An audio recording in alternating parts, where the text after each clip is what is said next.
Bezrat Hashem, avec l'aide de Dieu, Bishut Rabbeinu HaKadosh, Birshut Kol HaTzadikim, on va Bezrat Hashem terminer aujourd'hui le Siman Gimel du Likutei Moharan. Dans la Torah Zayin, on va terminer donc le fameux Gimel. On est vers la fin du petit Gimel.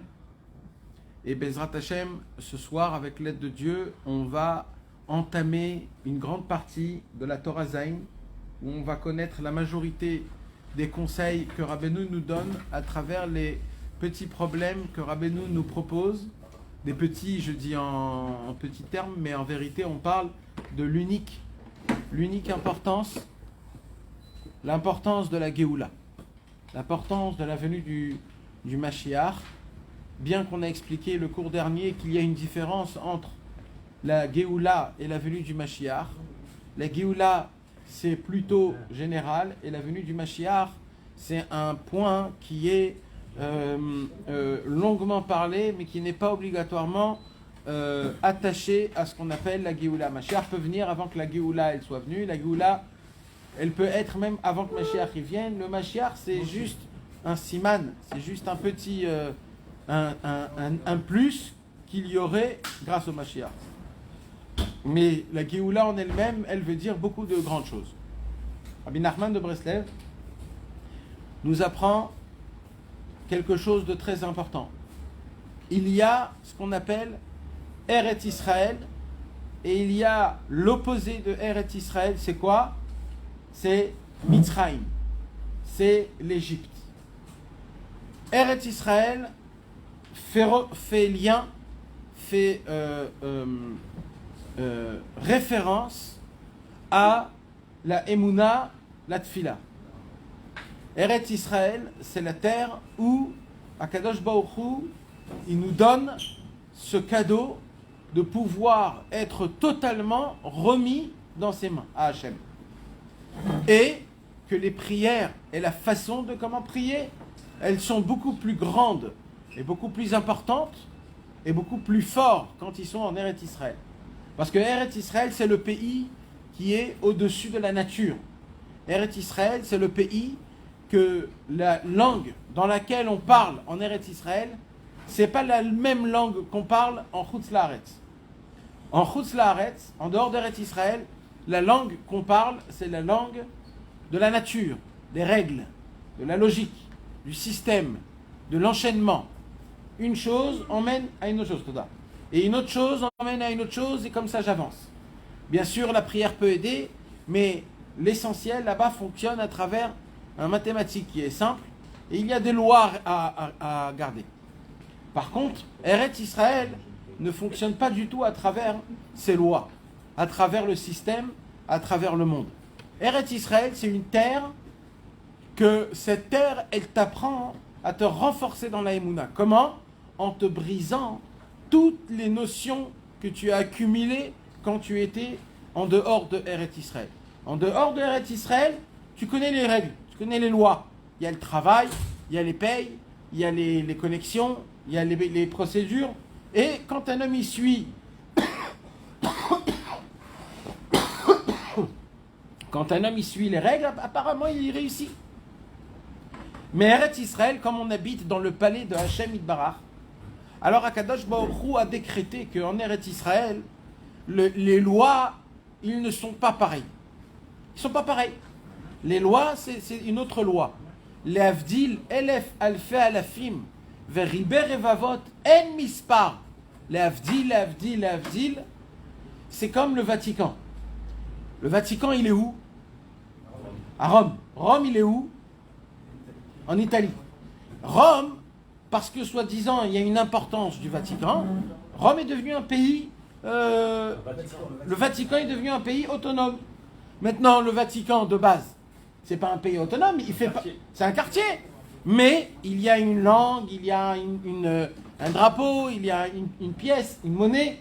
Pourquoi ils ont créé tout ça? Parce que l'Avdil, bien sûr, l'Avdil, Blissof, Avdalot, parce qu'il y a une importance. Eux, ils se disent qu'il y a une importance, et en fonction de l'importance, les lois, ils sont autres. Mais d'où ils ont appris ça, les chrétiens? D'où ils ont appris ça? De Eretz Israël. De la même façon que Eretz Israël est l'endroit là où Hashem Yitbarach il habite, là où Akadosh Baruch Hu il est. Donc il y a des autres règles en Eretz Israël qui ne fonctionnent pas dans le monde. Ça veut dire quoi? Ça veut dire que quand tu veux obtenir quelque chose en Eretz Israël, il faut que tu te fatigues à enlever ce que tu as accumulé dans ta tête, les façons de comment gagner ta vie, comment réussir, comment changer, comment avoir des bonnes qualités, comment mener une vie de famille entre sa femme, avec ses enfants. Tout ce que tu connaissais, tout ce que tu as appris, tout ce que tu as vu, comment fonctionne, Akadosh Baruch Hu nous dit, en Eretz Israël, comme on est dans le pays de Dieu lui-même, dans son palais, donc chez lui, dans son palais, il y a des autres règles. C'est quoi la règle? C'est la règle de la Emouna. Ça veut dire quoi? Si vous avez besoin de quelque chose, c'est que par moi qu'il faut passer. Il n'y a pas de ministre, il n'y a pas d'ange, il n'y a rien. Si chaque chose que vous avez besoin, il dit à Hachem, c'est de mon honneur et c'est de ma fierté que vous venez vers moi, vous me demandez, vous me racontez que c'est difficile, vous me dites que c'est compliqué, et mon travail à moi, c'est d'essayer de faire en sorte de vous dévoiler mes miracles en fonction de vos prières, en fonction de tout ce qu'il y a de bien qui touche par rapport à la Emouna. Ça, c'est comme ça, Eretz Israël. Et il y a l'inverse de Eretz Israël. C'est quoi l'inverse de Eretz Israël? C'est Mitzrayim. Mitzrayim a été le premier pays dont les Juifs ont habité en dehors de leur terre. Après qu'on a eu la terre d'Eretz Israël, qu'Akadosh Baruch Hu a promis la terre à Abraham, Yitzhak et Yaakov, et que nous on habitait tous en Eretz Israël, malheureusement on est descendu de Eretz Israël. Pourquoi on est descendu d'Eretz Israël, mes amis? Pour la raison que Rabbeinu nous explique, parce qu'on a eu un pgam de Emouna. On ne parlait pas la langue qu'il faut pour vivre en Eretz Israël. On n'avait pas assez de Emouna. Normalement, qu'est-ce qu'il devrait faire Yaakov Avinu et les 12 tribus? Ils devaient rester, malgré qu'il y avait une épidémie, où il n'y avait pas une famine, et bien malgré cela, ils devraient normalement prier Hachem et rester, se contenter d'un tout petit peu et ne pas redescendre. Mais apparemment, on n'a pas pu tenir. Ni Avraham et ni Yaakov ont pu tenir dans ce pgam. Et à cause de ça, on est descendu dans notre première galoute en Égypte. Et là-bas, comme on a perdu la Emouna et qu'on est rentré dans un système comment on appelle ça? Tout un système de train de vie qui est une routine qui est spécifique en Mitzrayim. C'est pour cela qu'on a bien avancé en Égypte. En Égypte, on a été nourri, on a été logé, mais pas par Hachem, par Pharaon. Et comment? Pas gratuitement. En reversant un travail qui a été très difficile. Au début, un travail qui était normal, où les gens y travaillaient comme tout le monde. Ils faisaient des pyramides, ils construisaient Ramsès. Et petit à petit, Pharaon a vu combien on s'y met, jusqu'à que petit à petit, il a enlevé toutes les autorités qu'on a et il nous a laissé juste l'esclavage. Cette histoire, mes amis, elle existe encore aujourd'hui. Il dit Rabbeinu, Mitzrayim, c'est pas juste un symbole de ce qui s'est passé il y a 3300 ans. Il dit Rabbeinu, Mitzrayim existe encore aujourd'hui.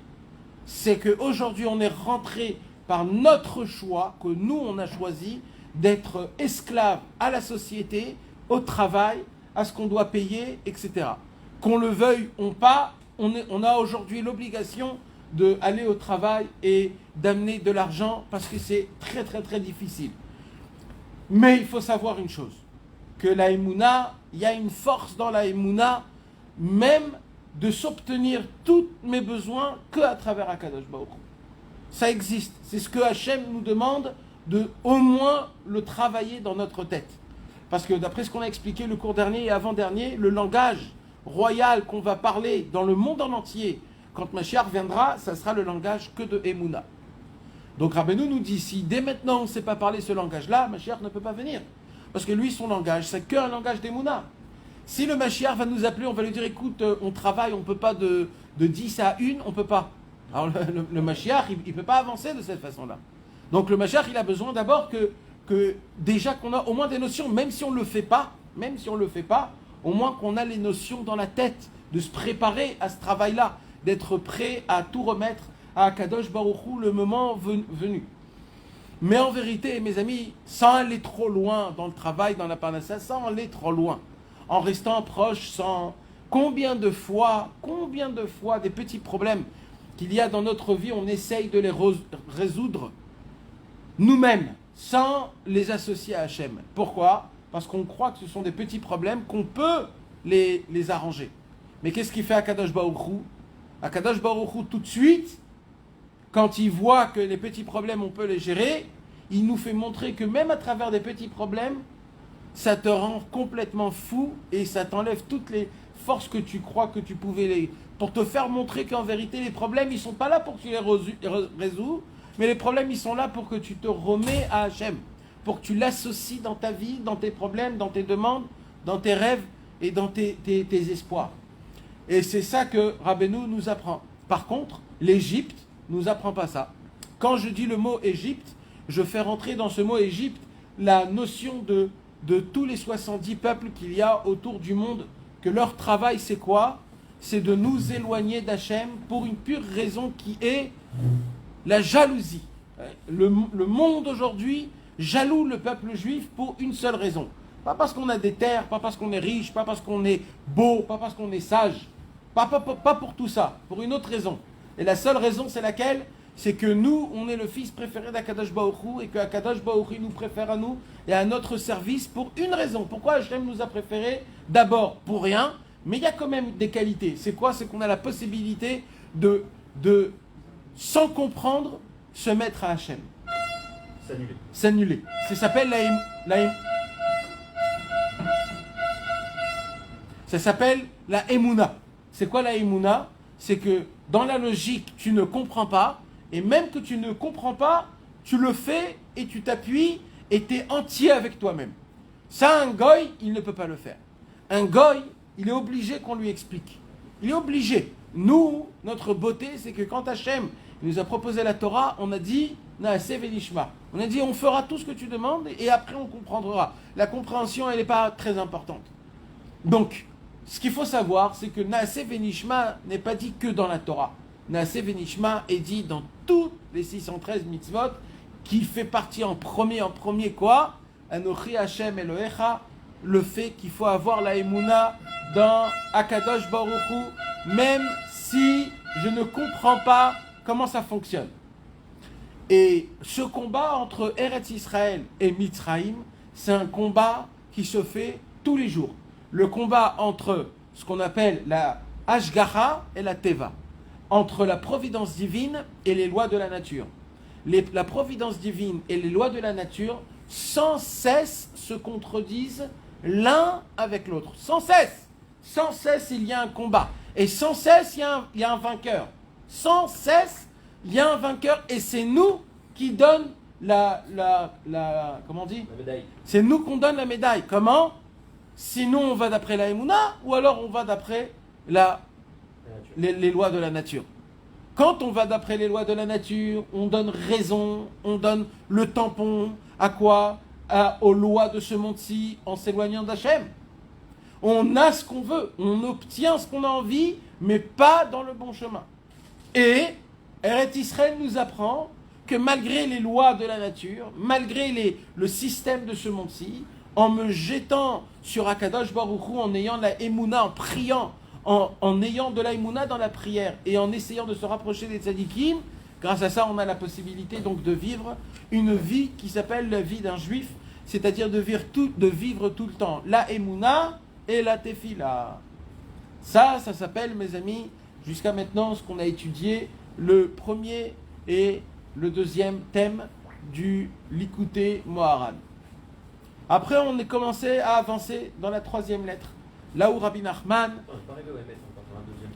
On n'est pas encore arrivé. Là où Rabbeinu, il nous dit, ok, comment on fait maintenant comment arriver à avoir une Emouna aussi grande ? Parce que la Emouna, pour venir habiter en Eretz Israël, il faut de la Emouna. Même quand tu habites en Eretz Israël, il faut de la Emouna. Et même quand tu as de la Emouna, jamais ça suffit la Emouna. Il faut toujours l'entretenir, il faut toujours la booster, il faut toujours la muscler. Qu'est-ce qu'il faut faire ? Comment on fait la Emouna ? Il dit Rabbeinu, le conseil le plus fort et le plus grand qui donne beaucoup de force et de vitamines et qui endurcit la émouna, c'est quoi? C'est le émet, c'est la vérité. De s'attacher à la vérité, d'être proche de la vérité, d'essayer de tout le temps découvrir et d'être à la recherche de la vérité, de se regarder, de faire le bilan sur soi-même, sur est-ce que je fais du bien, est-ce que je fais du mal, est-ce que ce que je fais, je le fais sincèrement ou pas sincèrement. Un homme, il doit être nu devant la vérité à travers tout ce qu'il fait. C'est très important d'essayer d'enlever les couches qu'on a autour de nous. Je vais essayer de vous expliquer quelque chose que je ne vous ai pas expliqué jusqu'à aujourd'hui. C'est quoi le lien qu'il y a entre le Emet et la Emouna, et pourquoi le Emet, on ne peut pas vivre la Emouna sans le Emet. C'est quoi la raison? La raison, en vérité, elle est très logique et elle est très simple. Il nous apprend, Rabbi Nachman, dans cette Torah du Likutei Moharan, que quand un homme, il n'est pas sincère avec soi-même, c'est-à-dire quoi, mes amis? Ça veut dire quoi? Quand un homme, il n'est pas sincère avec soi-même. C'est quand un homme, il cache sa personnalité, sans le faire exprès. La majorité de nous tous, quand on le fait sans faire exprès. On cache qui on est réellement. Qu'est-ce qu'on aime? Qu'est-ce qu'on veut? Dans la majorité du temps, tu ne sais pas ce que tu veux. Dans la majorité du temps, ce que tu veux, c'est ce que le monde veut. Et toi, tu es comme un âne, tu cours après tout le monde. Mais en vérité, c'est pas le Emet. Il dit Rabbeinu, comment tu veux avoir de la Emouna? C'est-à-dire quoi de la Emouna, mes amis? C'est-à-dire de jeter ton intelligence, d'annuler ton cœur à Hachem. Comment tu veux faire cette procédure-là quand de base, toi-même, tu ne te connais pas qui tu es réellement? Parmi les gens que tu as dans ta tête, parce que tu as plusieurs personnes dans ta tête, tu ne sais pas c'est qui le vrai parmi les dizaines de personnes que tu as autour de toi. Parce que dans ta tête, tu as toi qui es au travail, tu as toi avec ta femme, tu as toi avec tes enfants, tu as toi avec tes copains, tu as toi devant l'ordinateur, tu as toi avec ta famille en France. Donc on a plein de personnalités, on est plein de personnes. D'accord? Alors maintenant, quand on te dit il faut avoir la Emouna, il faut avoir le Emet. Pour avoir une Emouna, il faut avoir du Emet. Alors maintenant, il te dit qu'il y a un problème. Tu sais pourquoi il y a un problème? Parce que tu ne peux pas annuler, briser ta compréhension, ta sagesse pour avoir la Emouna. Parce que la Emouna, c'est quoi? C'est quelque chose que je ne comprends pas, mais je m'appuie. Donc, pour que je puisse m'appuyer sur quelque chose que je ne comprends pas, il faut que j'annule cette pensée-là. Il faut que j'annule cette sagesse-là. Mais si je ne sais pas qui je suis réellement, c'est qui le vrai moi, alors je ne peux rien annuler. Est-ce que vous avez compris ce que je vous ai expliqué? C'est hyper simple. Si tu veux casser, briser une clipa, c'est-à-dire une écorce, quelque chose de mal, il faut d'abord que tu saches où est ce mal. Comme dans ta tête, tu as plusieurs personnalités, comme dans ta tête, tu vis plusieurs personnages, il faut savoir c'est lequel comme personnage qu'il faut briser le plus. Parce que parmi tous ces personnages, il y en a un que c'est le vrai toi. Non, parce que même dans l'Itbodedou, tu peux jouer un jeu. Tu fais le mytho. Tu fais le chassid Breslev qui va dans la forêt et qui prie. Mais c'est pas Chaï, ça. Le Chaï, il a grandi à Belleville. Alors comment on fait? Non mais comment on fait? Ben maître, c'est une grande question. C'est nous tous. Nous tous, on est comme ça. Surtout nous, que nous, on a vécu une vie avant, qu'on a habité, on a reçu toute une couture, toute une tarboute, comme on dit. Toute une culture, on vient d'un endroit qui est très... Et d'un coup, on est venu en Eretz Israël, on a fait un coup de tête, on s'est rapproché de Rabbeinu, on entend des conseils, on a des péotes qui poussent à droite à gauche, et du jour au lendemain, tu te retrouves, tu sais plus quitter. Tu comprends? C'est pour cela que c'est très important, il dit Rabbeinu, attache-toi au Emet. Pourquoi attache-toi au Emet? Parce que si tu es à la recherche de la vérité, d'un coup, tu vas les anéantir un par un, tous ces personnages dans ta tête. Pourquoi? Parce que quand tu vas être devant tes copains, tu vas dire, attends, il faut que je sois le plus sincère au monde, d'accord? D'accord. Donc je ne vais pas rigoler en rentrant parce que je veux faire montrer que je suis un mec sympathique. Je vais rentrer comme j'ai l'habitude de rentrer, sans rien faire le tmanik devant personne. Et là, tu rentres à la synagogue devant tous tes copains et tu es normal. Tu n'as pas l'habitude de rigoler comme d'habitude tu as rigolé. Au lieu de jeter des vannes et de charrier à droite à gauche pour qu'on te dise « Waouh, t'es un bon mec, t'es gentil, t'es rigolo », tu vas être un mec normal comme t'es chez toi à la maison parce que tu cherches le émet. Parce que tu sais que de dire des bêtises en plus, qu'est-ce qui se passe? Alors, à cause de ça, tu cherches la vérité. Donc, petit à petit, tu vas anéantir tous ces personnages. Il dit Rabbeinu, au moment où tu vas anéantir tous ces personnages, il y a un moment où tu vas être toi-même en face de toi-même. Il dit Rabbeinu, et au moment où tu arrives à ça, là on peut te parler. Là on peut te dire, Emouna, annule-toi. Mais tant que tu n'as pas fait ce tri, malheureusement, tout ce que je parle à une personne, mais dans ta tête, il y en a 30. Alors j'ai rien fait. Parce qu'il faut parler à tous les 30. Et c'est compliqué de parler à tous les 30. Comprenez, c'est pourquoi l'importance du Emet. L'importance du Emet, c'est de pouvoir les enlever, ces personnages-là. C'est être honnête. Honnête. Hein? C'est être honnête. Ouais, honnête. C'est le Emet. Honnête, Emet, c'est la même chose. C'est d'être toi. Nous, en tant que Français, le mot honnête, pour moi, si tu dis qu'on soit Authentique. Vu qu'on est tous des mythos, au moins être honnête avec nous-mêmes. D'être honnête avec soi-même, Nachon, c'est le mot. D'être honnête avec soi-même. Mais le problème, c'est quoi? C'est même le mot honnête, il n'est pas à 100% bien. Parce que dans la majorité des cas, les personnages qu'on se crée, on le fait sans faire exprès. C'est tout seul que ça se fait. C'est pas qu'on s'assoit et qu'on s'invente un personnage. Voilà, c'est le temps, c'est les problèmes, c'est ce qui nous arrive dans notre vie, des coups qu'on reçoit, alors on essaye d'être plus fort, alors on est agressif, on veut plaire, on veut être beau, on veut être rigolo, on veut qu'on nous aime. Donc voilà, donc en vérité, c'est sans faire exprès, hein, c'est humain, là, c'est humain. Alors on se crée, en fait, on appelle ça en hébreu, anachnu mesharieni metatzmenu. En vérité, qu'est-ce qu'on fait quand on se crée des personnages? On n'est pas prêt à s'adresser en face de la vérité, parce que la vérité, elle est trop forte. Alors je me crée un personnage en me cassant, en me cachant, pardon, et en me cachant, j'ai pas la vérité en face de moi. J'ai la vérité de l'autre côté qui me fait moins mal. Par exemple, quelqu'un il vient, il dit comment on appelle ça? Une remarque. Et la remarque, elle est mamache vraie. Mais maintenant, cette remarque, elle te rend très profond, elle te fait très très mal. Alors qu'est-ce que tu fais? Tu vas jeter une blague, tu vas rigoler, tu vas regarder un autre mec. Pourquoi? Parce que tu n'es pas prêt à être mythe-modèle, tu n'es pas prêt comment on dit, de te mesurer à une telle vérité. Alors tu te crées une personnalité qui est plus forte que ça, qui rigole, qui charrie tout le temps, où le mec il est jamais sérieux. Pourquoi? Pour ne pas recevoir jamais sérieusement ce qu'on te dit, ce qu'on t'apprend, ce qu'on te fait. C'est malheureux, mais malheureusement c'est comme ça. Nos enfants, ils sont comme ça. Nos enfants, surtout dans une génération pareille, déjà en tant qu'enfant, on se crée tellement de personnages.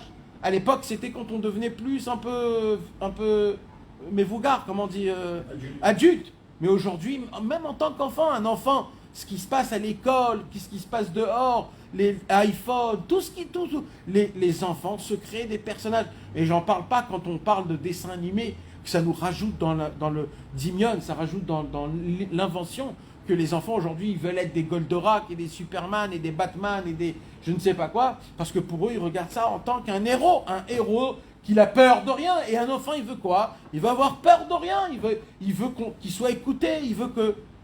C'est compliqué toutes ces choses-là, mais c'est une réalité. Et tant qu'un homme ne travaille pas le Emet, malheureusement il est obligé de se trimballer avec tous ces personnages-là, avec lui, tout le temps. Tu dis qu'il faut qu'on se crée une seule personnalité. D'être toi-même tout simplement. Un jour, je demandais à quelqu'un, pas un Breslev, mais un Talmid Racham, qui me donne la Agdara, comment on dit, la définition de Pashut, ou de Tam, Tmimut.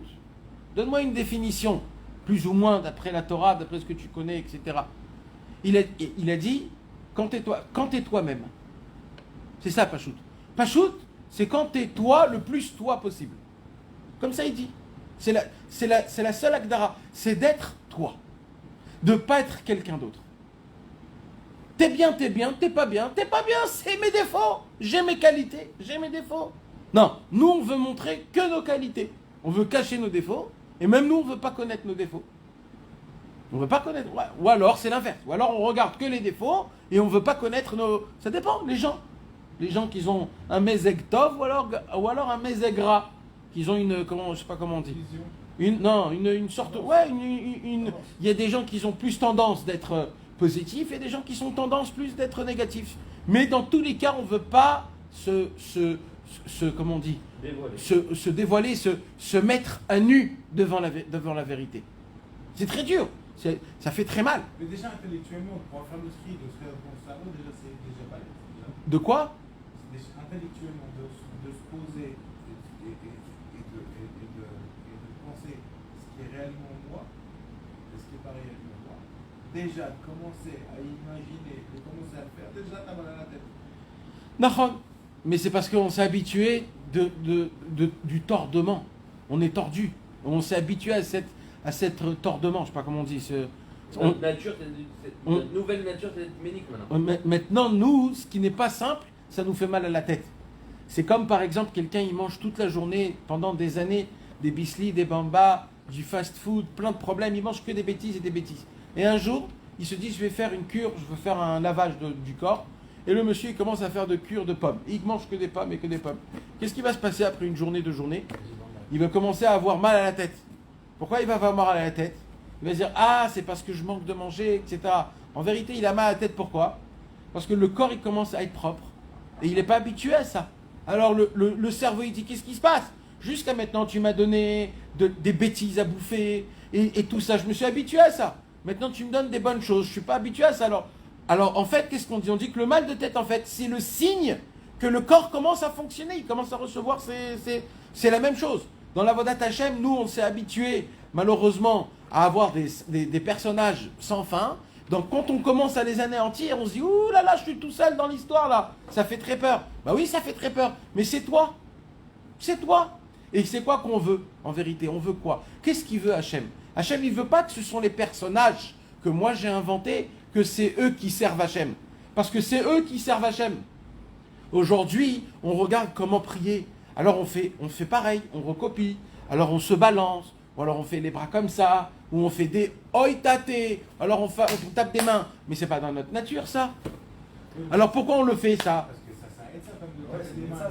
Oui, alors enlève, alors d'accord. Alors enlève la etza. Mais des fois on fait des choses qui sont pas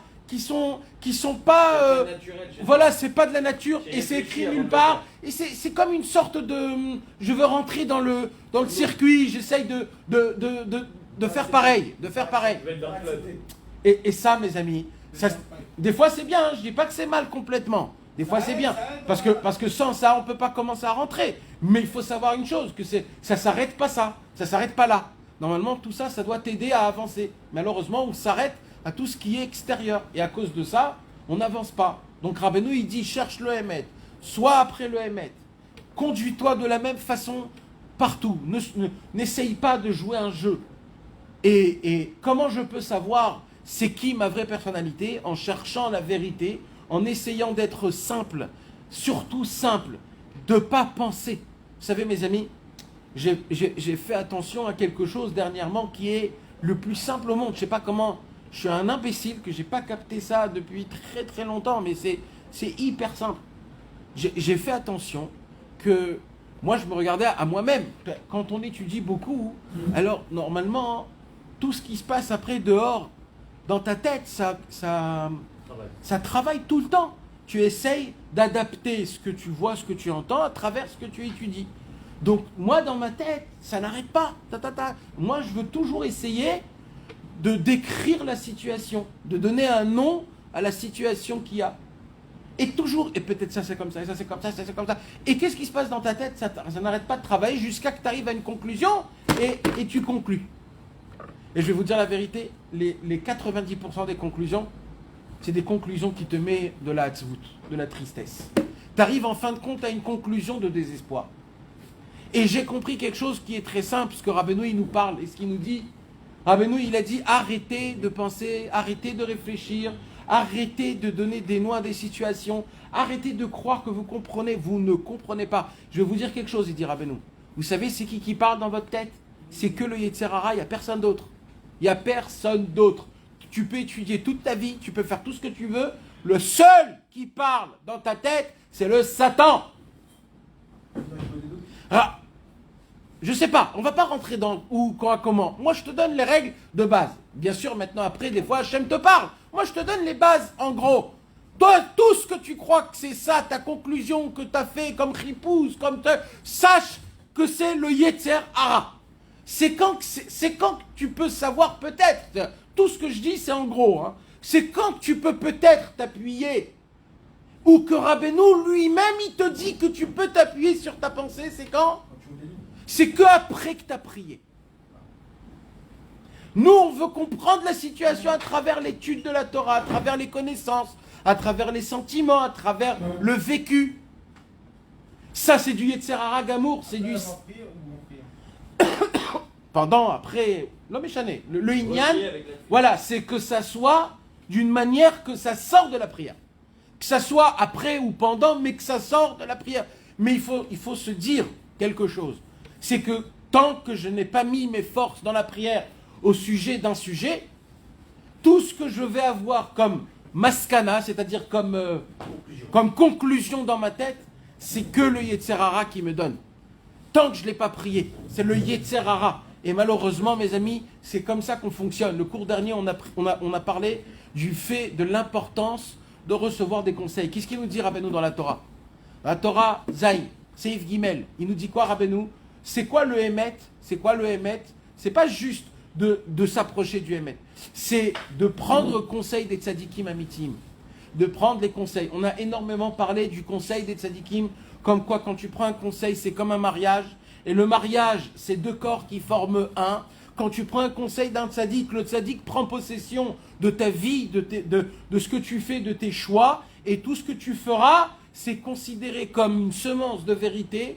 Que quand une semence de vérité rentre en toi, avec le temps, elle va grandir, elle va donner un fruit, ou ces fruits, il va être là jusqu'à la fin de tous les temps.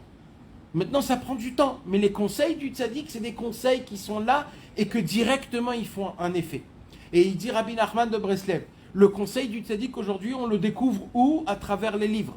De quelle façon? Quand un homme, il ouvre le livre pour une raison, pour une matara. C'est quoi? Comment on dit une matara? Objectif. Il y a un objectif quand tu lis ton livre. C'est quoi l'objectif quand tu lis un livre? Alors bien sûr, il y a ton CDR que tu fais parce que tous les jours tu étudies, mais à part ça, il y a un objectif très très important. C'est quoi? Je veux faire sortir de mon étude un conseil pour moi dans ma vie actuelle.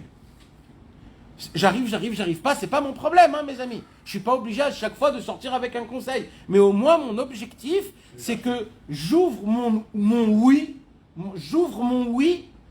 en mode que je suis prêt à entendre le conseil du tzaddik. Il dit Rabbi Nachman, quand on est prêt à recevoir les conseils du tzaddik, il se passe des choses qui sont formidables, que grâce à ça, ça nous met dans le bon chemin, dans le droit chemin. Jusqu'à ici, on a étudié donc le Likutei Moharan et la Torah que Rabbeinu nous a expliqué jusqu'à ici aujourd'hui. C'est plus ou moins ce qu'on a étudié. Il dit Rabbeinu Akadosh en fin de compte, quand on aura Bezrat Hashem, on peut recevoir les conseils du tzaddik authentique. Qu'est-ce qui se passe à ce moment-là même? À ce moment-là même, on arrive à faire créer en nous. On a dit, mes amis, vous vous rappelez? Qu'est-ce qui se passe quand on écoute, on reçoit les conseils du tzaddik? Le tzaddik authentique, il fait en sorte de te faire graver la vérité dans ton âme. Et là, qu'est-ce qui se passe? Quand on grave la vérité du tzaddik, c'est une aide qui est énorme, pour se découvrir soi-même. Parce que normalement, vous devrez me poser une question. La question qu'il y a à se poser, c'est que si on a expliqué que la vérité, c'est d'enlever les personnages que j'ai, qu'est-ce que je vais savoir quoi être? Comment je vais savoir c'est qui que je dois choisir comme personnage pour être moi-même? C'est une grande question. Dans ma tête, j'ai plein de personnages. J'ai Pierre, j'ai Paul, j'ai Jacques, j'ai Richard, j'ai Serge, j'ai Maurice. J'ai plein de personnages. Comment je vais choisir c'est lequel de tout cela? C'est une grande question. À travers ça, comment je vais changer? Rabbeinu, il dit, Béhémet, tu peux pas. Tu peux pas choisir. Parce que t'es pas apte, t'es un menteur. De base, t'es un menteur. On s'est menti soi-même. Alors il dit, Rabbeinu, c'est que la vérité du tzaddik qui a la possibilité de pouvoir faire ancrer en toi le Emet d'Hachem. Et le Emet d'Hachem, quand toi tu vas prendre des conseils des tzaddikim, ce Emet-là, il va te rendre bien comme il faut. Avant que je commence à rentrer dans le Likutei Moharan, je voudrais vous faire partager un Likutei Halachot, Ilchot Eruvei Trumin, Halacha E, Seif Lamed He. Rabbi Nathan pose une question énorme. Il dit Rabbi Nathan comme ça. C'est connu, c'est écrit dans le Zohar HaKadosh que les 613 mitzvot, ce sont 613 conseils comment se rapprocher de Dieu. Mais le problème, c'est que le conseil lui-même, je n'arrive pas à l'appliquer. Alors j'ai besoin de quoi? J'ai besoin de conseils pour appliquer le conseil. Le conseil directement de la Torah, il est difficile. Alors j'ai besoin qu'on me donne des conseils, comment appliquer les conseils de la Torah. Il vient, Rabbi Nathan, et il dit, c'est qui nous donne les conseils? Pour appliquer les conseils, ce sont les tzadikim. Donc le tzadik, en fait, il te dit quoi? Le tzadik, il te dit, écoute-moi bien, je vais te donner un conseil, c'est un conseil de vie. C'est quoi le conseil? Mitzvah gdola liot besimcha tamid, sois toujours besimcha. C'est le conseil. Il te dit, Rabbeinu, si tu es besimcha, tu pourras vivre et sortir de ce monde comme un petit oiseau qui vole, avec une facilité qui est très grande. Et il te promet, Rabbeinu, que si tu es besimcha, tout ce qui se passera avec toi, ça sera beaucoup plus facile à supporter et tout sera dans le bon chemin, dans le bien chemin. Il dit Rabbi Nathan, avec les conseils des tzadikim qui nous ont donnés, depuis qu'on a reçu la Torah, tous les livres qui ont été écrits, Orchot Tzadikim, Mesilat Yesharim, Sefer HaYashar, Ma'alot Amidot, Reshit Chochma, Derech Hashem, tous les livres de la moralité, tous les livres de Moussar qu'on essaye de te donner de conseils. Et tu rajoutes avec eux tous les livres de la Chassidoute, les livres que le Baal Shem Tov et ses élèves, qu'ils ont tous écrits, qu'ils ont tous donné des conseils plus ou moins à essayer de servir à Kadosh Baruch Hu. Même les conseils de Rabbeinu. Il pose une question, Rabbi Nathan. Mais apparemment, je vois que les gens, ils restent comme ils sont.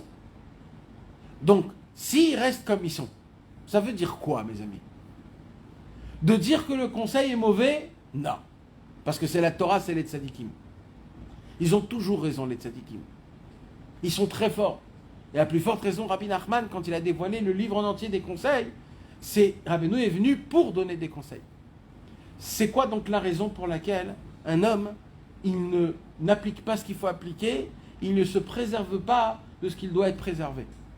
C'est qu'apparemment, il n'a pas écouté ou appliqué le conseil que les tzadikim lui ont donné.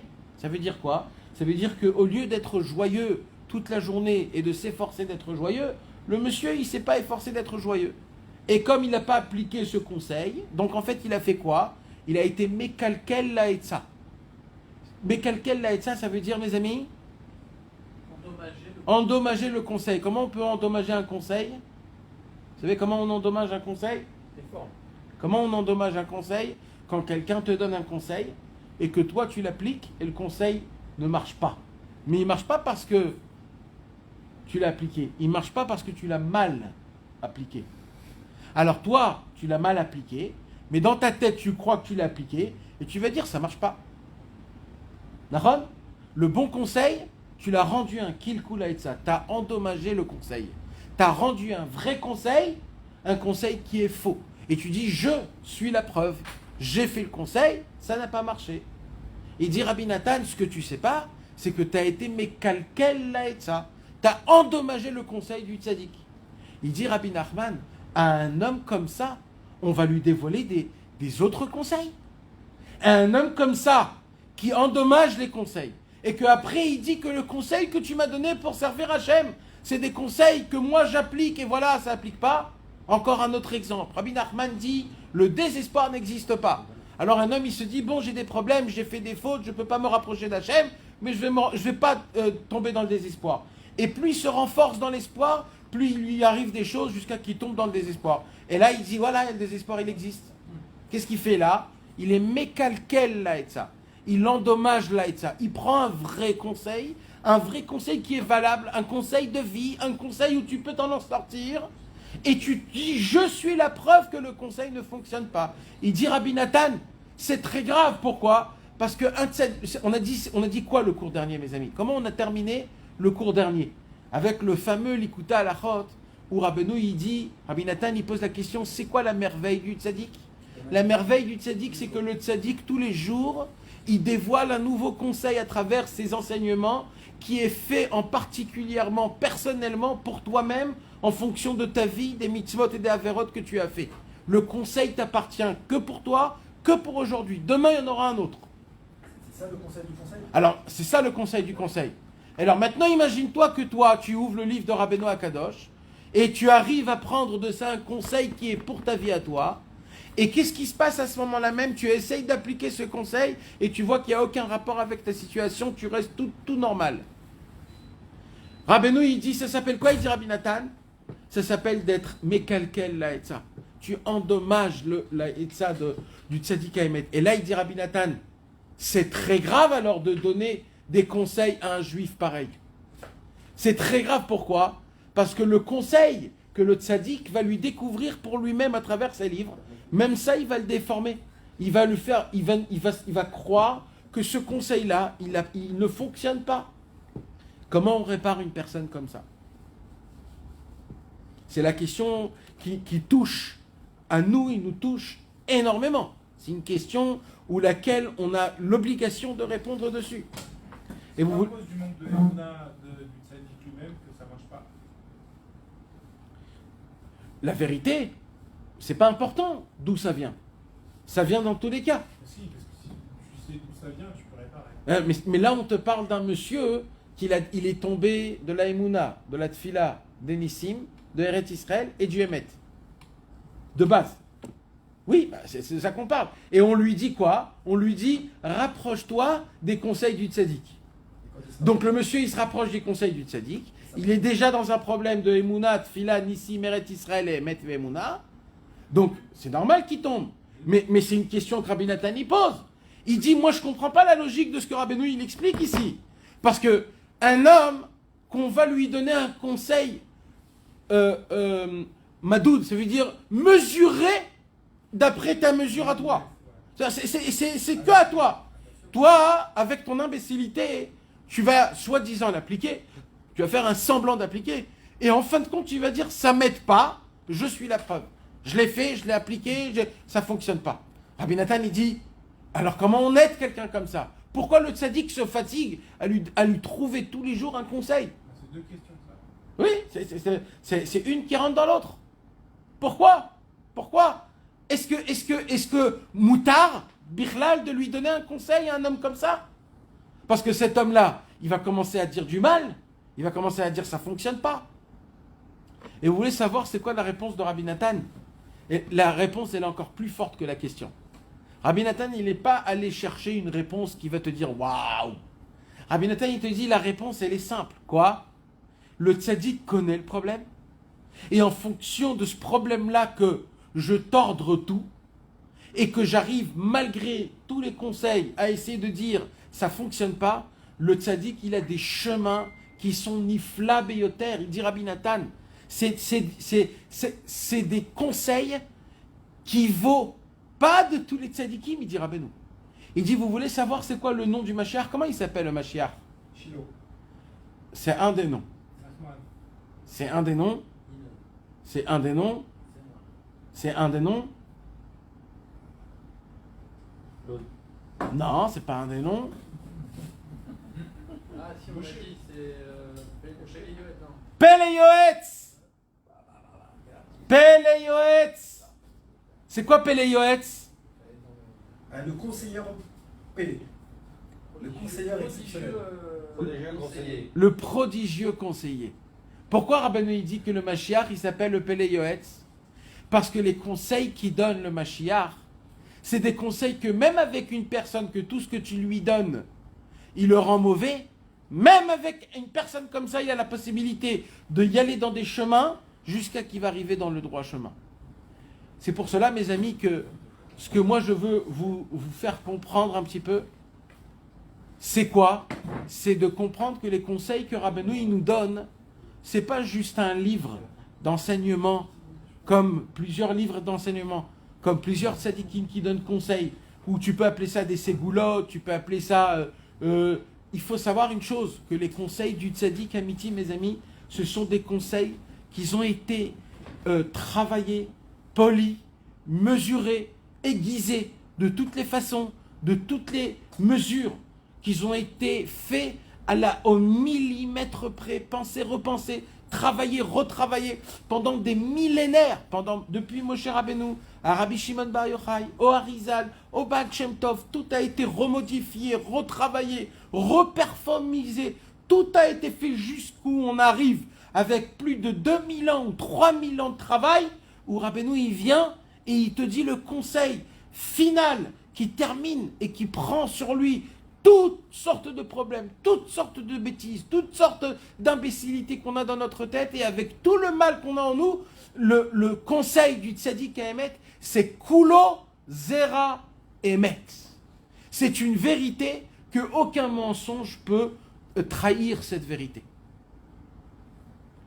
C'est pour cela qu'on va lire, donc on va étudier que aucun mensonge peut trahir cette vérité. C'est une vérité qui est tellement grande, tellement puissante, tellement claire, que quoi qu'il se passe, le tzaddik, parce que c'est un tzaddik qui est pélé, c'est redoutable, le conseil, même pour un homme tordu, le conseil il fait son effet. C'est de là qu'on voit l'importance, combien c'est en béton armé, les conseils des tzaddikim. Alors, je vais lire donc dans le Likutei Moharan, Bezrat Hashem, là où on s'est arrêté. Ve'atzat tzaddik ou kulo zera emet. C'est ça qu'il dit Rabbeinu Akadosh. Rabbeinu il dit que le conseil du tzaddik, c'est comme kulo zera emet. C'est une semence de vérité. Ça veut dire quoi une semence de vérité? Il y a une semence mensongère et il y a une semence de vérité, je ne comprends pas. C'est quoi le inyan de semence de vérité, mes amis? Vous savez que quand un homme il est avec sa femme et qu'il a un rapport avec sa femme, pas tous les rapports font en sorte qu'il y a un bébé. C'est quand Hachem il choisit qu'il y a un bébé de ce rapport-là. Mais quand tu prends la goutte en elle-même, quand tu prends le pourcentage de la goutte, combien dans le pourcentage de la goutte va faire de ça une naissance? Un pourcentage. Répondez-moi. En pourcentage. De milliardième. Donc, en pourcentage, combien de zéra-émet il y a dans une goutte? Très peu. Parce que parmi les millions de spermatozoïdes qu'il y a dedans, il n'y en aura qu'un seul que de ça, il va sortir un bébé.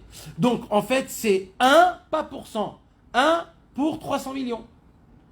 1 divisé par 300 millions. Non, mais ça c'est Alpi Ateva. Oui, Alpi Ateva. Donc, dans une semence Alpi Ateva, la semence, elle est vérité de combien de vérité, de pourcentage? 1 parmi 300 millions. Rabbeinu, il veut nous apprendre que le zéra du tzaddik, la semence du tzaddik, c'est 100%, ça fonctionne. Il n'y a rien qui part en vain. Tout fonctionne. Les 300 millions, ils sont là, présents, et ils te donnent... Bien sûr, on ne parle pas en thème matériel, on parle en thème, comme on a adapté le mot semence de vérité dans un conseil, il dit Rabbeinu, quand un homme donne un conseil, sache une chose, que tu peux prendre 1% de ce qu'il te dit. Mais le tzaddik, quand il te donne un conseil, c'est 100%. C'est pas comme dans la semence, où c'est que 1 parmi des millions, c'est le 100%. Tout le conseil, quand le tzaddik il donne, c'est des conseils qui sont les Olam Vaed. Un jour, Rabbi Israël, Ber Odesser, a voulu nous faire comprendre l'importance des conseils que Rabbeinu il nous donne. De se renforcer, de faire Idbodedou, d'aller au mikvé tous les jours, d'être Bessimcha, de frapper des mains quand tu pries, de danser, de chanter, etc., etc. Et nous, quand on lit les conseils de Rabbeinu, alors comment on les regarde, les conseils? On les regarde, c'est bien de faire ça, c'est bien de faire ça, et c'est bien de faire ça, et c'est bien de taper des mains, et c'est bien de chanter. C'est pas très bien d'être triste, c'est très bien d'être joyeux. Mais c'est pas ça du tout le langage. C'est pas ça le langage du tout. Le langage, c'est très grave si tu le fais, c'est très grave si tu le fais pas. Quand Rabbeinu, il te dit, c'est important d'être joyeux, en fait, Rabbeinu, il te dit pas c'est important d'être joyeux. En fait, Rabbeinu, il te dit, c'est très grave d'être triste, et c'est très grave si tu n'es pas joyeux. Mais nous, malheureusement, on le voit d'une manière light. Quand Rabbeinu, il te dit, pour être joyeux, pour qu'un homme puisse servir Hachem dans la joie, c'est très bien de regarder ses points positifs. Ça, mes amis, même un psychologue peut me le dire. C'est le bon conseil. C'est quoi le inyan de Rabbeinu? C'est que Rabbeinu, quand il te dit quelque chose, il est obligé d'être neutre, Rabbeinu. Parce que Rabbeinu, c'est comme ça qu'on écrit des livres, c'est comme ça qu'on parle. Rabbeinu, il ne peut pas t'enlever le libre arbitre. Sinon, il nous aurait enlevé le libre arbitre. S'il nous aurait dit, très grave, ça, il ne faut pas... Non. Rabbeinu nous laisse le libre arbitre en nous donnant tous les conseils. Mais nous, notre travail à nous, c'est de savoir. C'est de savoir que quand Rabbeinu, il te dit, si tu ne te juges pas du bon côté, sache que tu te creuses un cercueil et tu t'enterres vivant. Toute ta vie en entière. Et si on ne le voit pas de cette manière-là, on n'a pas compris. Comment Rabbi Israël nous l'a expliqué ça? Rabbi Israël a dit, Tsarir la date. Il faut savoir. Kol dibour, ve dibour, mi Rabbeinu. Chaque parole et parole qui est sortie de la bouche de Rabbeinu. C'est Halacha le Moshe mi Sinaï. Dis-toi dans ta tête que Moshe Rabbeinu, il était au mont Sinaï et qui dit chaque parole. Pour nous, c'est quoi les paroles les plus grandes? C'est les 10 commandements. Pourquoi? C'est les 10 commandements. Moshe Rabbeinu a dit les 10 commandements au mont Sinaï. Rabbi Israël, il a dit, si on ne prend pas la considération des conseils que Rabbeinu nous donne, des paroles que Rabbeinu nous donne, comme si c'était Halacha le Moshe mi Sinaï, on ne comprend pas l'impact que Rabbeinu il a sur ses paroles à travers nos actions. Et malheureusement, c'est un manque de Emouna et un manque de Emet. Pourquoi? Parce qu'on ne croit pas que Kulo Zera Emet. On ne croit pas que c'est 100% comme ça et pas autrement. On a toujours des pourcentages. C'est vérité, mais il y a aussi des exceptions. Comme un jour, quelqu'un il m'a dit, quand on a étudié sur il y a une parole que Rabbeinu il a dit, je ne veux pas rentrer dans ça, mais Rabbeinu il a dit une certaine parole, d'une certaine chose, qui est un petit peu difficile à le recevoir. Alors la personne, elle a dit, ah, ça c'est sûr que c'était à l'époque, parce qu'à l'époque, c'est vrai que c'était un peu nul, donc il a dit cette parole-là, mais aujourd'hui, aucun rapport. Maintenant, je suis pas sûr.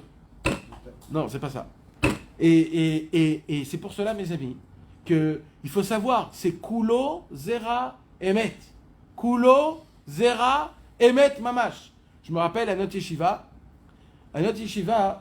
des fois, quand ils nous donnaient à manger, alors il y avait aussi dans les salades, il y avait de l'oignon cru dans la salade. Et nous, les Bachourim, les jeunes, quand on étudiait, on avait fait une manifestation. Comment c'est possible qu'on nous met de l'oignon cru dans une yeshiva Breslev, que Rabbeinu il a dit que c'est interdit de manger de l'oignon cru. Et comme on était jeunes, malheureusement, on était un peu foufou, alors on a fait une manifestation. On a dit, on arrête de manger l'après-midi. Et ça a créé des problèmes. Et un jour, 2 jours, 3 jours, Bekitsour, mes amis, et le Rosh Yeshiva, qui était un grand chassid Breslev, qui est très connu dans le monde, il a amené tous les rabbanim, il a fait toute une... et il a parlé pendant 1 heure. Et qu'est-ce qu'il a dit pendant 1 heure? Il a dit, dites-moi, quand Rabbi Nathan il s'est rapproché de Rabbeinu, ça a été quoi la première chose que Rabbeinu lui a dit? De ne pas manger de l'oignon? Ou alors d'aller prier, ou de se renforcer, ou d'avancer même quand c'est dur? C'est quoi que Rabbeinu il lui a dit? Rabbeinu il lui a pas dit, la première chose de plus importante, c'est de ne pas manger des oignons, et puis c'est tout. Rabbeinu il a dit ça une fois, dans une sikha du Sichat Haran, qui est parlé, mentionné qu'une seule fois dans tous les sifrei Rabbeinu. Alors oui, je dis pas qu'il faut manger, mais de là à venir et faire tout un plat, c'est pas ça Rabbeinu. Et c'est comme ça qu'il nous a calmés. Mais moi, ça m'a pas calmé. Et moi, ça m'a contrarié énormément. Mais il y a de quoi. Pourquoi? Parce que dans ce qu'il a dit... Ouais, mais moi, je vous l'ai dit en 2 minutes. Lui, il a fait un cours basé bombe atomique pendant 1 heure, que mamache, quand tu entendais, tu te dis, bon, il a raison, ça va, il faut pas... Mais en vérité, c'est un manque d'émouna dans le conseil du tzaddik que Kulo, Zera, Emet. Qu'est-ce qu'on a étudié jeudi, mes amis? Jeudi, on a étudié que Akadosh Rabbeinu nous a appris que c'est très grave de donner des raisons d'expliquer des mitzvot. Rabbeinu était contre les ta'amé à mitzvot. Contre, pourquoi? Parce que toi, tu vas croire que la raison de la mitzvah en elle-même, c'est pour ça. Mais il dit Rabbeinu, mais personne au monde, aucun être humain connaît la vraie raison des mitzvot. La mitzvah, on l'applique parce que Hachem nous l'a dit. C'est comme ça. On honore notre papa et notre maman, pas parce que c'est comme ça la normalité d'un être humain.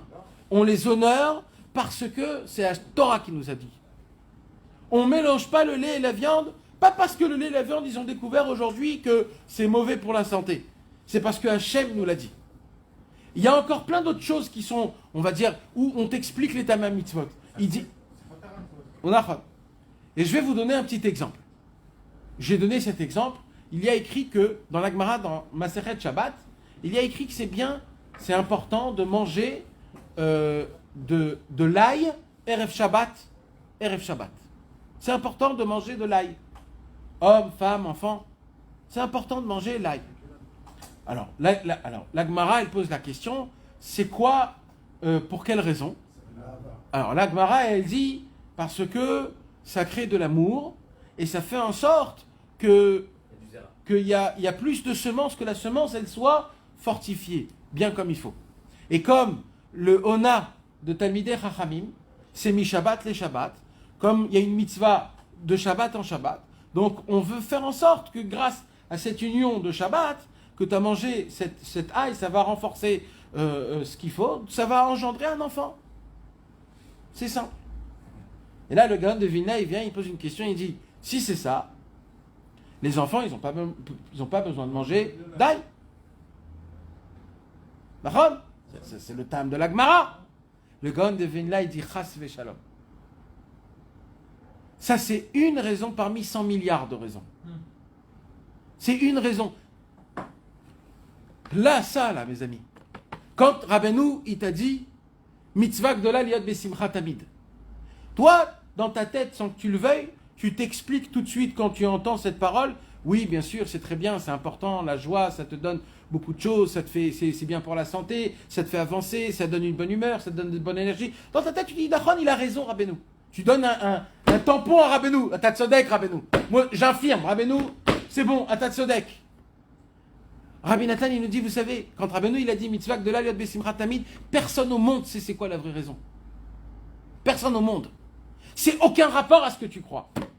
Quand Rabbeinu, il t'a dit qu'il faut juger tout le monde du bon côté, et qu'il a dévoilé toute une Torah à travers ça, que pourquoi il faut juger le monde du bon côté? Parce que quand tu vas regarder tout le monde bien, et toi-même bien, ça va donner de la joie dans ton avodat Hashem. Et ça sera plus facile de servir Hashem. Tu veux savoir quelque chose, il dit Rabbi Nathan? Ça, c'est une raison parmi 100 milliards. La vraie raison pour laquelle il faut faire Azamra, personne ne la connaît. La preuve de ça, c'est Rabbeinu qui l'a dit. Qu'est-ce qu'il a dit, Rabbeinu? Hein? Il a dit, qu'est-ce que vous croyez? Que je vous donne mes enseignements comment moi je les reçois dans le ciel? Ce que je vous donne, vous voyez les Israéliens quand ils mangent des glibettes Shabbat? Ouais. Alors qu'est-ce qu'ils font? Ils font comme ça, cric cric, et après ils font quoi? Ils jettent l'écorce. C'est ce qui nous a fait Rabbeinu. Rabbeinu, il a pris le fruit, lui, il a mangé le fruit, et nous, il nous jette des écorces. Rabbeinu, il a dit, moi, ce que je vous donne, qu'est-ce que vous croyez? Que vous allez être des grands, vous allez connaître des Torotes? Même tout ce que je vous ai donné, que c'est une Torah qui est énorme, mais tout ce que je vous ai donné, c'est une écorce. C'est de l'extérieur de ma Torah. Ma Torah, elle est Ensof, elle est infinie. Dans le ciel, on la reçoit d'une autre façon, d'une autre manière, on la regarde d'un autre œil. Alors, toi, tu crois que tu comprends pourquoi tout ce qu'on vient d'expliquer ici dans la Torah Zayin, Emouna, on mène à la Tfila, Tfila, Nissim, Nissim, Eretz Israël. Et pourquoi tout ça en Eretz Israël, ça fonctionne? Rabbeinu, il te donne des psukim, mais Rabbeinu, il te dit, mais tu veux connaître la vraie vérité? Mais rien de tout ça. Si tu veux comprendre, mais jamais ta tête, elle pourra comprendre. Moi, je te donne ce que toi, tu peux recevoir dans ce bas monde. Ce que tu dois savoir. Ce que tu dois avoir dans ton cœur quand tu appliques. C'est ça ce que tu dois rentrer. Et il dit, Rabbeinu, et dites-moi merci. Vous savez pourquoi? Parce que ce que je vous ai donné, c'est pile poil ce que vous avez besoin, et pas plus que ça. C'est pour cela que Rabbeinu même, il a dit, ne prenez pas mon livre et ne faisez pas de mon livre toute une salade en essayant de rajouter, d'agrandir. Essayez de rester dans le pshat pachout. C'est la raison pour laquelle Rabbi Nathan, il a écrit le Kitsour, l'Ikouté Moharan, l'abrégé du l'Ikouté Moharan. Et il ne s'est pas arrêté. Il a fait le même livre, mais par thème, l'Ikouté Etzot, pour qu'on soit bien, qu'on comprenne bien que le Icar du l'Ikouté Moharan, des enseignements que Rabbeinu nous a donnés, c'est pas pour qu'on jongle dans les Torotes et dans les qualités, la Emouna, le Brit, etc. Non, c'est pas pour ça. C'est pour qu'on puisse se donner des conseils au moment voulu, pendant la guerre que tu as à ce moment-là même, que tu puisses trouver le conseil qui t'aide au moment que Rabbeinu il a parlé. C'est la seule raison. Et que chaque conseil que Rabbeinu il donne, il connaît la situation, il connaît la personne, et de la façon de comment tu vas l'étudier, elle va rentrer pile poil comme toi tu as besoin de la recevoir. Et ce que tu peux appliquer, tu vas appliquer. Ce que tu ne peux pas appliquer, eh ben, c'est pas dans tes corps. Prie Hachem que Hachem termine le travail que toi tu dois faire. C'est ça, Ve'atzat atzadik ou kulos zera emet. Maintenant, Rabbeinu, il veut nous faire montrer comment tout ce qu'il a étudié rentre dans un pasouk. Dans un pasouk, dans deux psukim. Et Rabbeinu, il va jouer avec les mots comme il a l'habitude. Et il va nous faire montrer comment Mamash tout rentre, Mamash dans le pasouk. Il y a un pasouk, Vézé, Pirouche, et c'est ça l'explication de ce qui est écrit au tout début du livre Irmiyahu. Dans le Perek Bet, il y a un pasouk où Akadosh Baruchou, il se plaint un petit peu du Ham Israël. Qu'est-ce qu'il dit à Hachem? Alors d'abord, on va l'expliquer le pshat, c'est-à-dire ce que ça veut dire simplement. Et après, on va voir comment Rabbeinu il habille ça dans la Torah. Il y a un passage qui dit Ve'anochi neta atich sorek kulo zera emet ve'erne epartli sore agefen nochria. Vous savez que les prophètes, quand ils parlaient avec des images. Ils ne parlaient pas ouvertement. C'était des images, ce qu'ils voyaient. Et là, le prophète Jérémie, il entend Hachem dire sur le Ham Israël qu'on ressemble à une vigne. On ressemble à une vigne qui donne des raisins très très très bons, où la première vignoble était d'une qualité exceptionnelle, et qu'en fur et à mesure des années, cette vigne a perdu de sa qualité. Alors, normalement, qu'est-ce qu'il fait un vignoble? Qu'est-ce qu'il fait? Il prend une autre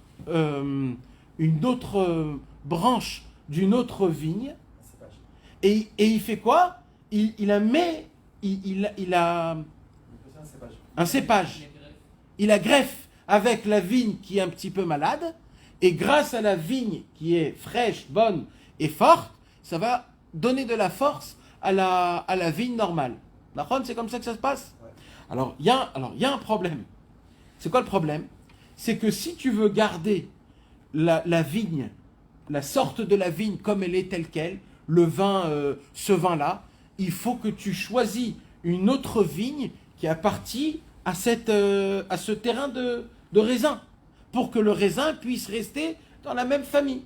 Mais si maintenant je vais prendre des raisins de Merlot et je vais les mettre dans un Cabernet Sauvignon, qu'est-ce qui va se passer? Il va se passer que le raisin, il va être bien. Il va prendre de les forces. Mais c'est pas Cabernet Sauvignon. C'est devenu un mélange de Cabernet et de Merlot. Et ça, c'est que un mensonge. C'est pas la vraie vigne authentique. Alors, il dit quoi Hachem? Hachem, il dit, vous, le Ham Israël, vous êtes ma vigne. Et aujourd'hui, vous êtes dans une situation où cette vigne, elle a plus son goût, elle a plus sa beauté, elle a plus son jus. Et je vois que je suis obligé de prendre une autre vigne et de vous faire une greffe. Et il dit, mais moi je sais que je vais pas choisir une autre vigne. C'est quoi une autre vigne? Je vais pas prendre un autre peuple et je vais les aider pour que le Ham Israël il soit meilleur.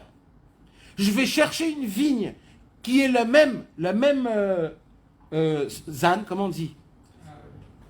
La même origine, qui est le même qualité, qui est de la même famille, qui est du même terrain, pour que entre eux ils s'entre-aident.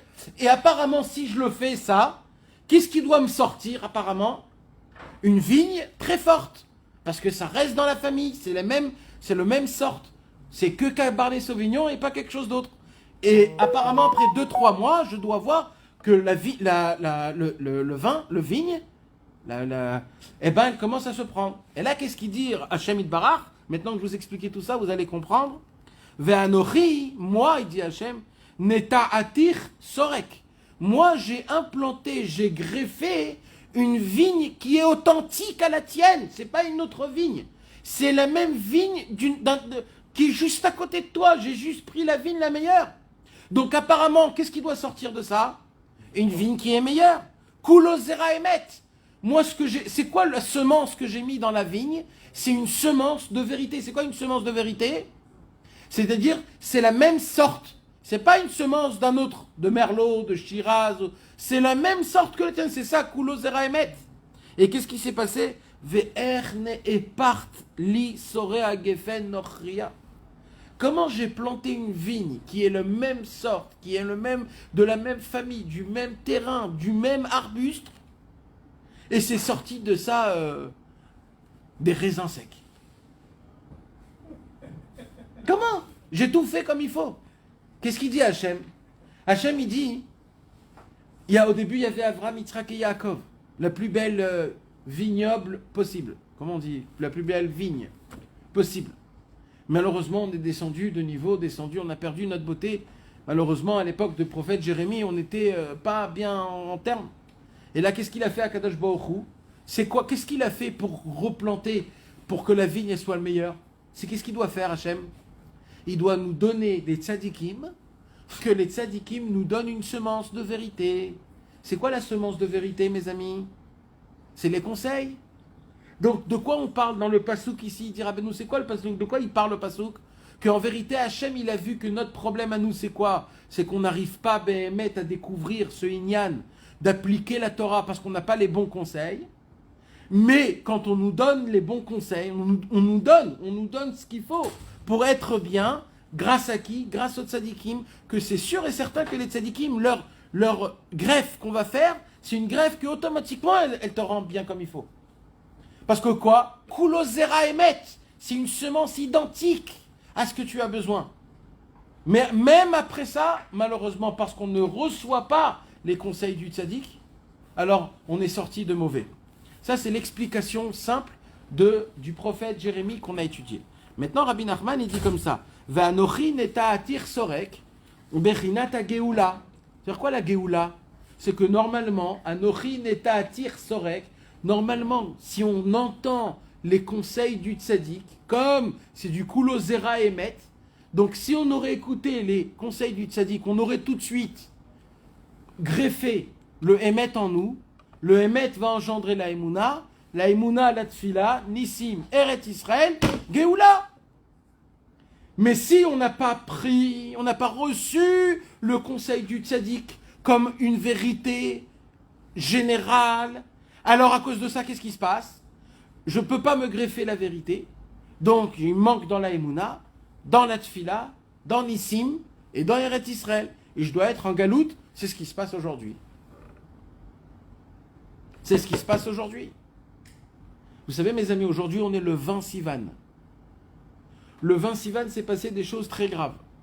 Beaucoup de juifs sont morts par des pogroms en l'an 1100, en l'an 1600. Des choses très graves qui se sont passées. Rabbi Nathan, il parle dans Ilchot Shluchin Alachae Seif Lamed Vav ou Lamed He, et il dit, vous voulez savoir pourquoi il y a eu ça, ce mal-là, où il y a des tzadikim qui sont morts? Rabbeinu, il dit pour une seule raison, ils n'ont pas assez cherché le tzadik à émettre. Et comme Akadosh Baruch Hu ne peut pas supporter qu'on a des conseils, on a des ustensiles, on a des médicaments aux maladies, ils sont là, venez prendre. Parce qu'on ne vient pas et on ne prend pas, il dit Hachem Idbar, il dit Rabbi Nathan, il explique une explication très profonde. Il dit quoi? Il dit le Ichud Hachem, il ne se fait pas, Chas v'Shalom. Quand on ne cherche pas les conseils du tzaddik, il n'y a pas de Ichud Hachem. Dieu n'est pas uni. Comment Hachem il n'est pas uni? Comment? Uni avec lui-même, tu veux dire? Non. Si je ne crois pas que Hachem est Had, ça s'appelle que Hachem il n'est pas uni. C'est quoi que je ne crois pas dans Hachem Echad? C'est quoi? L'argent par exemple. L'argent fait en sorte que c'est un petit Dieu pour moi. Donc Hachem il n'est pas Echad. Alors il y a des choses où Hachem il est prêt à faire passer. Parce que c'est des choses difficiles. Mais quand au fur et à mesure des temps, que le temps avance, des générations avancent, et que on va, et ça ne devient pas comme il faut, bien, alors il y a un problème. C'est quoi le problème? C'est que le Ichud Hachem, l'unité d'Akadosh Baruch Hu, elle commence, Chas v'Shalom, à se briser, et il n'y a pas plus grave que ça au monde. Il dit, Rabbeinu, comment on rend l'unité d'Hachem, que Dieu nous en préserve, quand il y a des Juifs qui meurent, et qu'on les tue parce que ce sont des Juifs. Quand il y a un Juif qui meurt parce que c'est un Juif, dans le ciel, le nom d'Hachem, il s'unit en très grand. Pourquoi? Parce que tout le peuple, il voit qu'il y a un Juif qui a été tué. Pour quelle raison? Parce que Hachem est Chad. Parce que l'unité de Dieu. C'est que ça qui peut ramener l'unité. Et il dit Rabbeinu, comme il n'y a pas eu assez de renforcement dans la Vodat Hachem, donc, on a enlevé l'importance de Dieu dans le monde, de son unité. À cause de ça, il y a eu les centaines de milliers de gens qui sont morts pendant le 20 Sivan. Donc vous voyez que ce que je suis en train de vous parler là, mes amis, c'est encore pas une ségoula. C'est pas une ségoula qu'il faut avoir des bons conseils ou alors entendre les conseils des tzadikim. Je vous parle d'un pikouar nefesh. C'est comme ça que Ouman dirait. Que Dieu nous en préserve, mes amis. Ce qu'on entend à ce qui s'est passé à Méron et à Shavuot, où il y a eu des gens qui sont morts d'une certaine façon. C'est vrai que ça ne s'appelle pas qu'ils sont morts parce que ce sont des Juifs, mais c'est une mort qui est inexplicable. C'est sûr et certain que si on aurait posé la question à Rabbeinu ou à Rabbi Nathan, il aurait dit la même réponse. On ne cherche pas assez les conseils du tzaddik. On ne les prend pas assez à l'actualité. C'est toujours éphémère, c'est toujours extérieur, c'est toujours quelque chose. C'est pas le Emet Mamash. C'est pas le Emet Mamash. On ne le prend pas dans notre vie, dans notre chair, C'est un problème. À cause de ça, des Neshamot, ils doivent partir de ce monde, monter en Korban pour Akadosh Baruch Hu. Et ça, c'est un problème. Donc il dit quoi? Il dit Vanochin et Ta'atir Sorek, Bechinata Geoula. Si vous prenez les conseils du tzaddik, la Geoula, elle vient. Il n'y a pas d'autre chose. C'est simple, c'est que ça. Tu vois que Ouman, il est né comme ça, d'ailleurs. Avant qu'il y ait Ouman, il y a eu le pogrom. Nachon. Kemo Shekatouv. Et là, Rabbeinu, qu'est-ce qu'il fait? Il va faire un lien d'un deuxième pasouk. Ashraka lahem va'akabetsem. Dans le prophète Zecharia, dans le Perek Yud, Zecharia nous a dit que comment les Juifs ils vont se réunir. Comment ils vont se réunir? On est tous éparpillés. Alors il y a écrit que le Mashiach il va siffler, et quand il va siffler, on va tous venir. Ashraka lahem. Ashraka ça veut dire l'ishrok. L'ishrok c'est siffler. Ashraka lahem va'akabetsem. En sifflant, je vais les ramener. Rabbeinu, il fait quoi? Il fait un lien de deux mots. Le pasouk d'en haut, on a dit Ve'anochin et ta'atir sorek. Sorek. Et il y a Ashraka. C'est les mêmes lettres, sauf que c'est un shin et un sin. Mais c'est les mêmes lettres. Donc Rabbeinu, il fait un lien. Que quoi? Que Ve'anochin et ta'atir sorek. Je vous ai donné des conseils. Alors, pasouk prochain, Ashraka lahem va'akabetsem. Au moment où vous allez appliquer le conseil, le Mashiach va siffler, il va venir. C'est tout.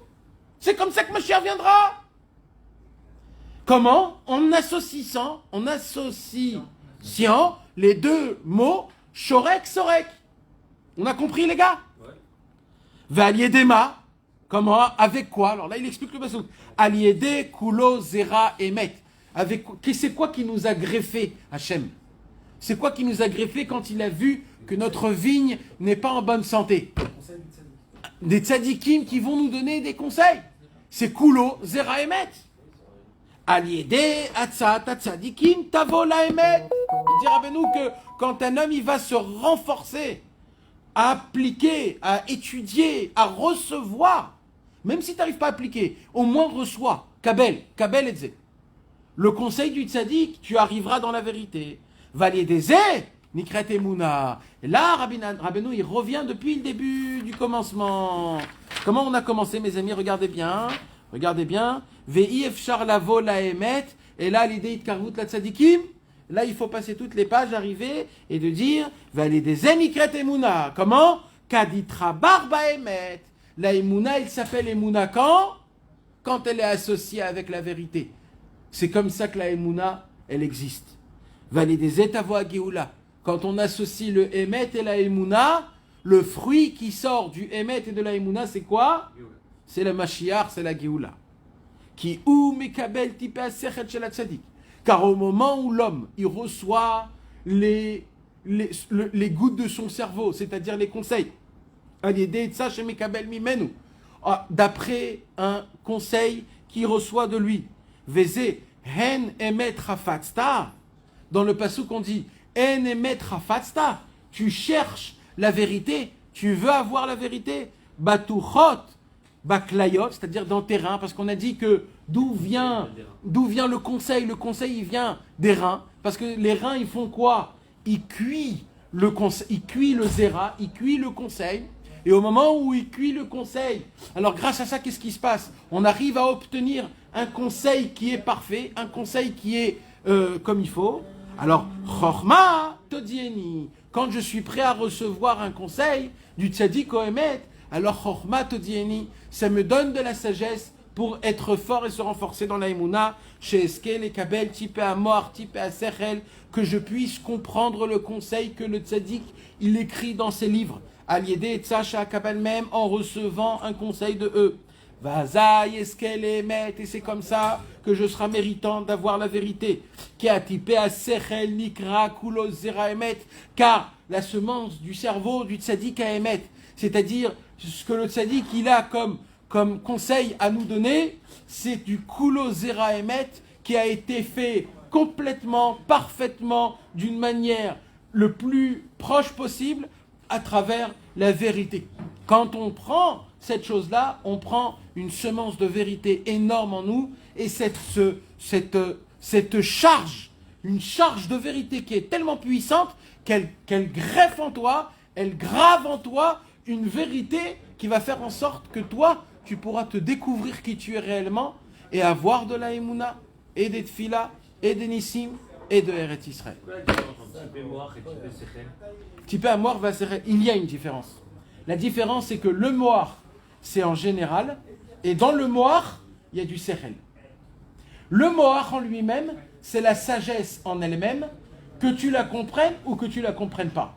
C'est le conseil que le tzaddik te donne, le moar, il te donne un conseil de son moar, et type à sechel, c'est quand tu comprends le conseil, d'après le sechel, d'après ton intelligence. Tu comprends quand tu le fais. Alors, c'est pas obligatoire que tu le comprennes. Mais le fait que tu vois que le conseil, il t'emmène là-bas, on te donne un conseil. L'étape, ça commence par moi, après par Sechel. C'est pas obligatoire. Je ne sais pas exactement te dire c'est quoi le commencement, mais les deux définitions du moir et du sechel, c'est que le sechel, il est dans le moir. D'accord? Donc maintenant, il se passe quoi? Il se passe que si toi, tu appliques le conseil et que tu vois que le conseil fonctionne, alors tu as typé à mort. Pourquoi? Parce que tu as vu que le conseil, il fait ce qu'il fait, mais tu ne sais pas comment ça fonctionne. Mais ça marche. Ah, quand tu comprends, c'est ça. Voilà, quand tu comprends comment il fonctionne, ça s'appelle typé à sechel. Alors Rabbeinu, il te dit, quoi qu'il se passe, que tu comprennes mon conseil ou que tu comprennes pas mon conseil, reçois, type à mort, type à Sechel. Même que tu l'appliques pas, tu reçois le. Mais même quand tu l'appliques pas, c'est de Tu as recevoir. envie de l'appliquer. C'est ça que ça s'appelle un C'est ça le recevoir. Nahon, nahon. Et c'est ça, mes amis, ça, vous savez que c'est un cadeau, c'est double tranchant. Ça veut dire, normalement, quand on se marie, comment ça fonctionne? Voilà, on a un khatan et une kala. Et Bezrat Hashem aussi, on a un khatan et kala. C'est quoi un mariage, mes amis? Vous savez comment c'est compliqué de prendre un homme et une femme qui sont complètement opposés, et on doit faire quoi? Les mettre ensemble, vivre dans un toit, chacun est habitué à ses habitudes, et maintenant ils doivent se supporter l'un avec l'autre. C'est hyper compliqué. Combien il y a une histoire pour faire un mariage? Il faut se connaître, se fréquenter, parler, voir d'où chacun il est descendu. Et après des mois et des mois et des mois, bah sauf on fait un mariage, et même quand après on se marie, c'est compliqué. Apparemment, si Rabbeinu nous aurait dit à nous un conseil, la seule possibilité pour que vous puissiez recevoir de la vérité de moi, c'est en se mariant avec moi. Et là, tu t'aurais dit, oh là là, comment c'est dur, comment on fait pour se marier? Déjà, de se marier normalement, déjà c'est compliqué. Comment je fais pour faire en sorte comme si que je me marie avec le tzaddik? Et là, Rabbeinu, il te dit, c'est hyper simple, quoi.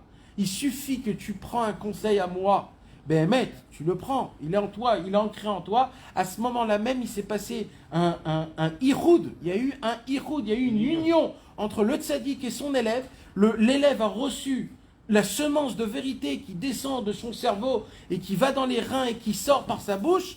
Et ce conseil, c'est un conseil qui s'appelle la semence de vérité. Le fait que tu le reçois, ça s'appelle un mariage. Et si tu es méritant, tu pourras avoir même des fruits à ça. C'est énorme. Ça veut dire qu'il n'y a pas grand-chose à faire. C'est juste savoir s'annuler. Et ma'amin à 100%. Kulo zera emet les gabés. C'est vrai, mes amis. Rappelez-vous encore une fois, même moi je le dis, et malheureusement j'y crois pas. Donc essayez, il faut qu'on se renforce. Quand Kulo, Zera, Emet. Quand Rabbeinu il nous a dit de ne pas manger de l'oignon, et Rabbeinu il a dit lui-même, parce que l'oignon, ça fait du mal dans la santé, sachez une chose, que ce qu'il a écrit, la raison de laquelle il a écrit, c'est la raison qu'il a voulu nous dire. Mais c'est pas la raison. Il y a 100 milliards d'autres raisons. C'est juste la raison qu'il a voulu nous dévoiler. Comprenez que quand je vous dis par exemple... Ça suffit. Hein? Ça suffit. Non, moi je te parle pas de ça. Je te parle...